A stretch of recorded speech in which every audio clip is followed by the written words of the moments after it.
तो आज का टॉपिक है हमारा sugar industries. Sugar, as you know, India में शुगर बहुत ही बड़े पैमाने में निकलता है। पैमाने मतलब बहुत ज़्यादा ही अमाउंट में शुगर को बनाया जाता है शुगर इंडिया में, और यहाँ से ट्रांसपोर्ट भी किया जाता है अलग अलग विदेशों में। तो आज हम लोग जानेंगे कि शुगर बनता कैसे है। तो इसके लिए तुम्हारे पास सम प्रोसेस है।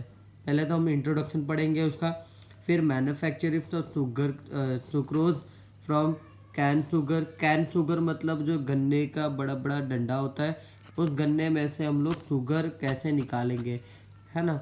तो पहले तो हम extraction of juice from cane sugar, हम जूस निकालेंगे, फिर उसको प्यूरिफिकेशन करेंगे, फिर उसका कॉन्सेंट्रेशन बढ़ाएंगे और क्रिस्टलाइजेशन करेंगे, देन उसको रिफाइन करेंगे, फिर हमारा सुक्रोज मतलब शुगर निकलेगा। उसके बाद हम थोड़ा शुगर इंडस्ट्रीज इन इंडिया देख लेंगे। तो हम इंट्रोडक्शन से चालू करते हैं। पहले तो हमें पता रहना चाहिए कि शुगर होता क्या है, शुगर का फॉर्मूला क्या है, शुगर कैसे बनता है, क्या क्या प्रोसेस होता है, वो देखेंगे हम लोग। तो इंट्रोडक्शन में पहले हम देखते हैं कि sugar is used in daily uses, so everybody knows about sugar today. आज के ज़माने पे शुगर के बारे में हम लोग सब जानते हैं। और शुगर कहाँ से बनता है, ये भी हमें पता है कि गन्ने के रस से बनता है। शुगर मतलब चीनी होता है, और ये पुराने ज़माने से बना आया है। लेकिन everybody knows about source of sugar, सबको पता है कि शुगर मिलता कहाँ से है।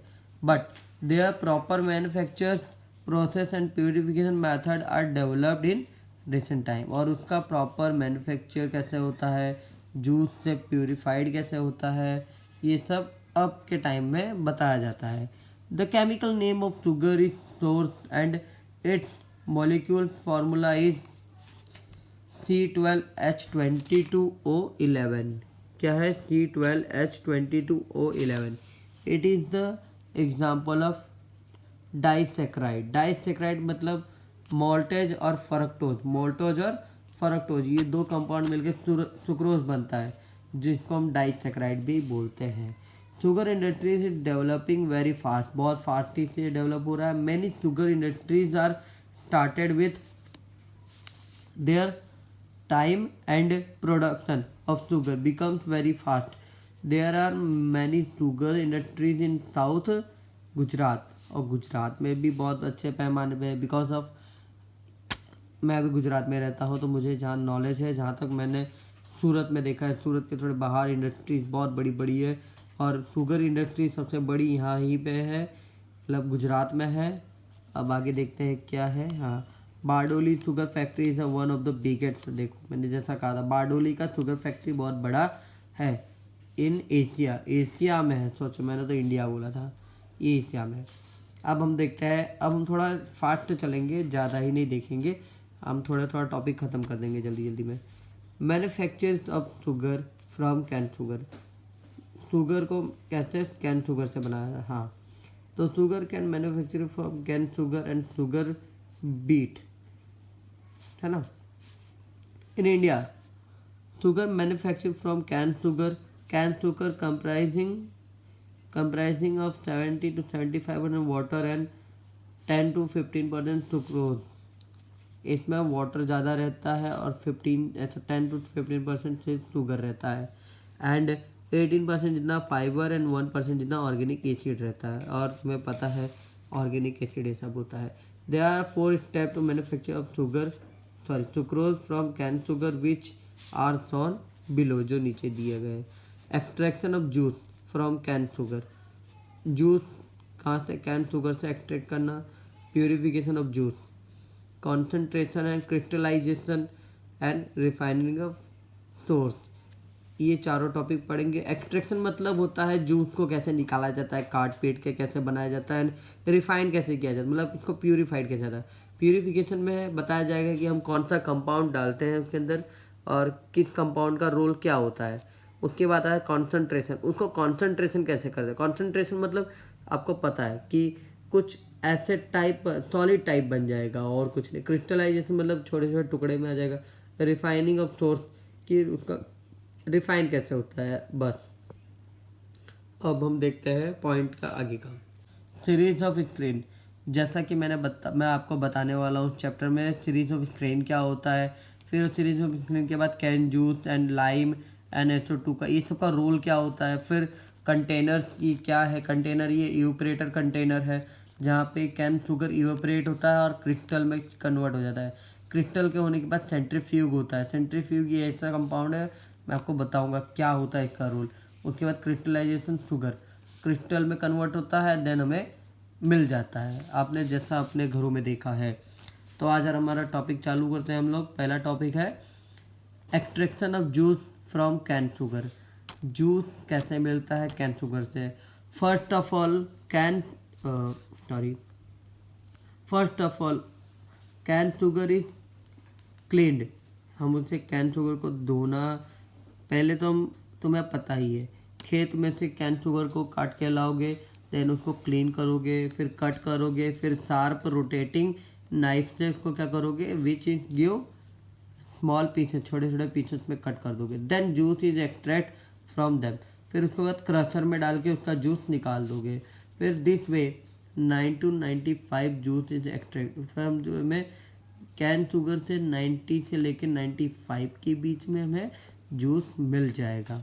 उसके बाद कैन शुगर को हम लोग क्या करेंगे, ड्राई जो उसका बचा हुआ कचरा, ड्राई पल्पी फैब्रिक रेसिड्यू जो उसका बचा होता है, that remains after extraction of juice के निकालने के बाद जो कचरा बचता है, उस sugar cane is known as bagasse. Bagasse मतलब जो गन्ने का रस जब निकल जाता है तो गन्ने का जो कचरा होगा उसे बैक गैस कहते हैं। बैक गैस का क्या काम होता है, which is use as a biofuel. अब बायोफ्यूल मतलब कोई गाड़ी वाड़ी में नहीं लगता, ये नॉर्मली आपकी उसी फैक्ट्रीज में यूज़ हो जाता है। And the production of heat, और हीट प्रोड्यूस करने में, एंड एनर्जी, हीट प्रोड्यूस मतलब एनर्जी ही होता है। फिर आता है electricity and manufacturing of pulp. Pulp मतलब ये है कागज़ बनाने का एक प्रोडक्ट, जो कागज़ या तो पेपर बनाया जाता है। Pulp and binding material, pulp मतलब पेपर बनाने के लिए होता है। अब आता है uses of bagasse. It is use as a food for animal, तुम्हें पता ही है। कैन शुगर क्या होता है, लकड़ी का ही होता है। लकड़ी मतलब एक बार उस क्रशर में जब कर देते हैं तो वो मुलायम हो जाती है, मतलब खाने लायक हो जाती है, जो एनिमल खाते हैं। It is also use as a fuel, और इसका फ्यूल में भी, बैगेज का यूज फ्यूल में भी होता है। It is use as a paper industries where paper and hardboard are manufacture, जहाँ पे पेपर इंडस्ट्रीज में जहाँ पेपर और हार्डबोर्ड बनाया जाता है। और अब आता है हमारा दूसरा topic, purification of juice. Purification कैसा है, ये है प्रोसेस प्यूरिफिकेशन। प्यूरिफिकेशन में क्या करना पड़ता है, शुगर कैन जूस डालेंगे, फिर उसके अंदर लाइम सॉल्यूशन डालेंगे, फिर स्टीम वेपर में जब कन्वर्ट हो जाएगा, देन उसको हम लोग ले जाएंगे सर्वाइवल स्क्रीन के द्वारा कार्बोकेशन टैंक, जहाँ पे CO2 या तो SO2 का उसमें ट्रांसफ़र करवाएंगे। अब आता है वो सल्फोनेशन के लिए, लाइक कार्बोकेशन के बाद सल्फोनेशन में SO2 ले जाएंगे और उसे प्योर शुगर कैन जूस मिल जाएगा। अब ये बताऊंगा कैसे। आते हैं प्यूरिफिकेशन ऑफ जूस, इसका पीछे का प्ले। तो प्यूरिफिकेशन ऑफ जूस में the juice obtain from above method is dark green colour opaque liquid. इसका मतलब जो अभी मैंने दिखाया जिस तरह से कि हाँ हमें क्रशर में करना है, तो तुमने कभी गन्ने का जूस पिया होगा ग्लास में, तो देखा होगा कैसा दिखता है, तो वैसा दिखता है, वो डार्क ग्रीन कलर दिखता है। और वो ओपेक्यू मतलब उस सॉल्यूशन के आर पार हम नहीं देख पाएंगे।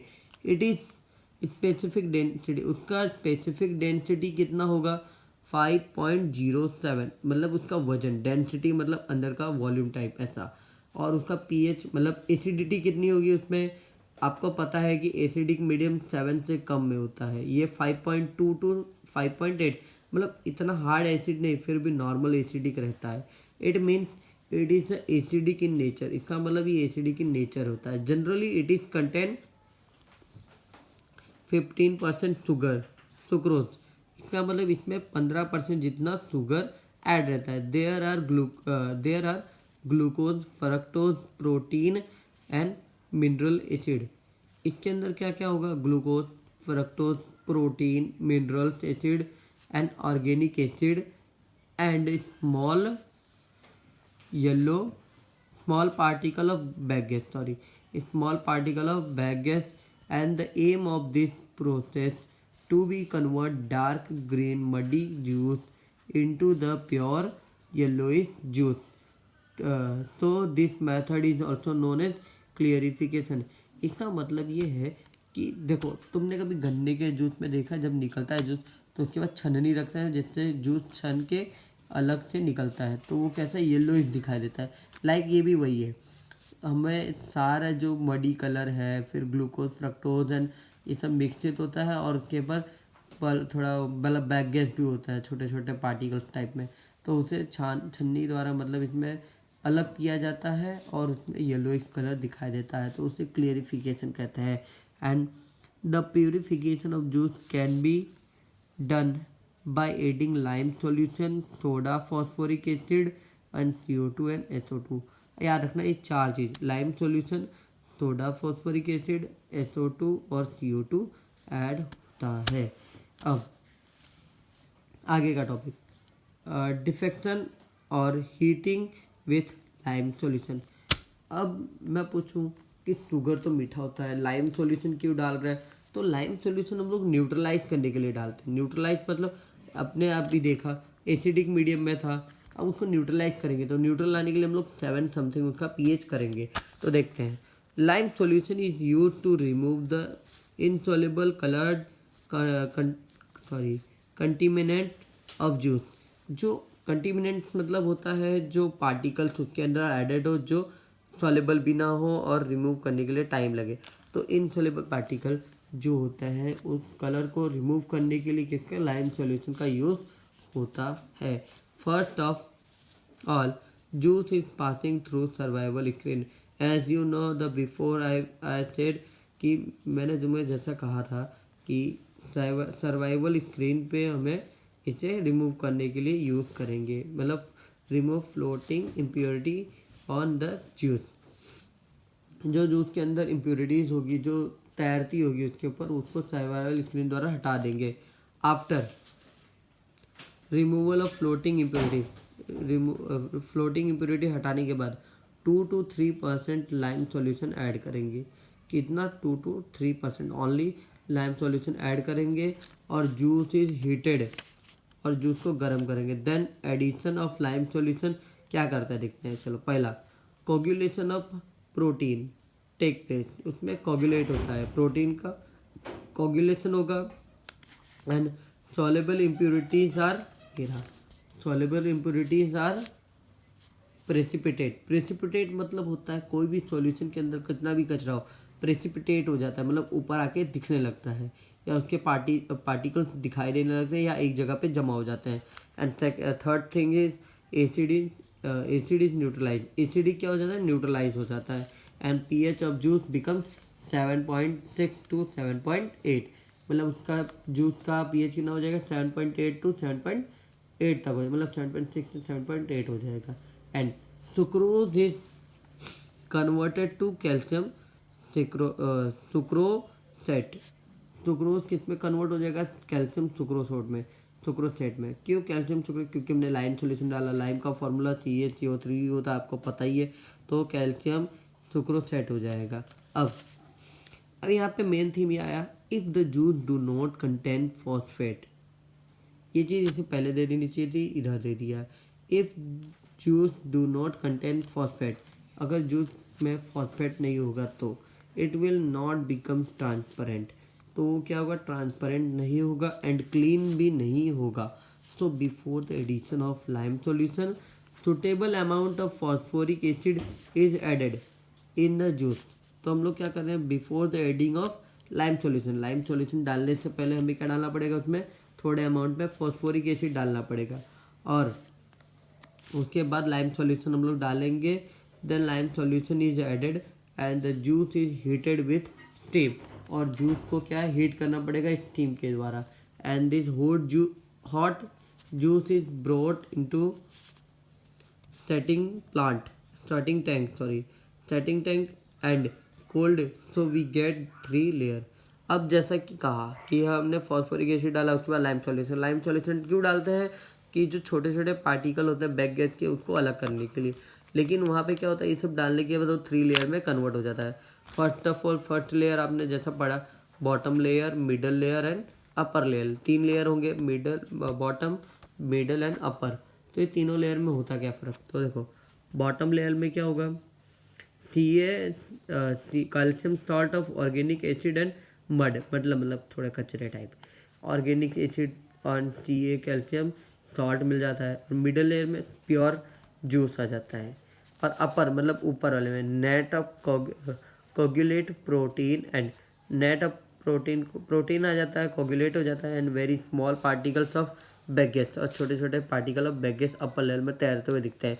सच mud are net are mechanically removed, और उसको मैकेनिकली रिमूव करता है। Soda can be use instead of lime solution, और सोडा का यूज़ करते हैं instead of lime, but it is not best quality, is less than lime solution, so it is not use. लेकिन हम soda का use करते, लेकिन वो क्या क्वालिटी में बेस्ट नहीं रहता है, less than lime solution, lime solution से थोड़ा कम, so it is not use in, तो इसी का यूज़ नहीं करते हम लोग। अब आते हैं पॉइंट बी। पॉइंट बी समझ लेंगे, उसके बाद आज का टॉपिक यहीं पे फिनिश करते हैं। तो पहला है लाइम्ड शुगर। लाइम शुगर मतलब हमने यहाँ पे लाइम सॉल्यूशन डाला, अब लाइम सॉल्यूशन के बाद वो प्योर तो हुआ, मतलब उसकी इम्प्योरिटीज तो 3 लेयर में जो प्योर जूस आ लिया, लेकिन उसका नाम क्या हो जाएगा, लाइम्ड शुगर, मतलब उसमें लाइम है थोड़ा बहुत। अब solution is brought into 1 tank where CO2 and SO2 gases is passing, which remove extra lime and also calcium sucrose is converted to sucrose। अब हम लोग ने कार्बोकेशन में एंड सल्फोनेशन में ये देखना है कि जो लाइम सॉल्यूशन है, लाइम शुगर का सॉल्यूशन, वो क्या है, SO2 और CO2 में पास करेंगे और उसमें से लाइम को अलग करेंगे और कैल्शियम सुक्रोसेट को सुक्रोज में कन्वर्ट करेंगे। ये आपका फॉर्मूला ये रहा, देखो calcium oxide plus CO2 calcium carbonate, calcium carbonate क्या हो गया, सुक्रोसेट, कैल्शियम सुक्रोसेट प्लस CO2, तो सुक्रोज मिल गया और कैल्शियम कार्बोनेट का 3 यूनिट उधर चला गया, देन ऐसे SO2 का होता है। अब द कैल्शियम कार्बोनेट ऑप्टेन मतलब CaCO3 obtain as per the above reaction remove non sugar impurities and coloured impurities, मतलब नॉन शुगर इम्प्योरिटीज, जो शुगर के इम्प्योरिटीज नहीं रहते उसे रिमूव कर देता है, इम्प्योरिटीज एंड द क्या था, एंड कलर्ड इम्प्योरिटीज को भी अलग कर देता है। Generally SO2 gas is passing because it work as a colour remover, तो SO2 का भी यूज इसलिए होता है कलर रिमूवल के लिए होता है, रिमूव करने के लिए। अब due to the almost all colour is remove and we get colourless juice, और हमने सारे कलर मतलब डार्क ग्रीन कलर्ड है ना, आई थिंक पहले डार्क ग्रीन कलर्ड, फिर येलो कलर में कन्वर्ट किया, उसके बाद उसमें थोड़े मडी कलर्स आए, उसको भी रिमूव किया, ऑल कलर रिमूव हो गया। देन ये इन टेम्परेचर इम्पॉर्टेंट रोल, और टेम्परेचर क्या प्ले इम्पॉर्टेंट रोल, ज़्यादा ही अच्छा रोल उसमें निभाता है। 55% जितना टेम्परेचर मेंटेन करना पड़ता है ड्यूरिंग द कार्बोनिकेशन प्रोसेस। अभी आपका कार्बोनिकेशन तक हो गया है जहाँ पे आपको एक प्योर जूस मिल चुका है। अब जूस जब में शुगर क्रिस्टलाइन बनाता है, तो क्रिस्टल के लिए आपको मेरी सेकंड पार्ट देखना पड़ेगा इस वीडियो का। तो thanks for watching this video till end good bye. आइए सेकंड पार्ट में हम समझते हैं।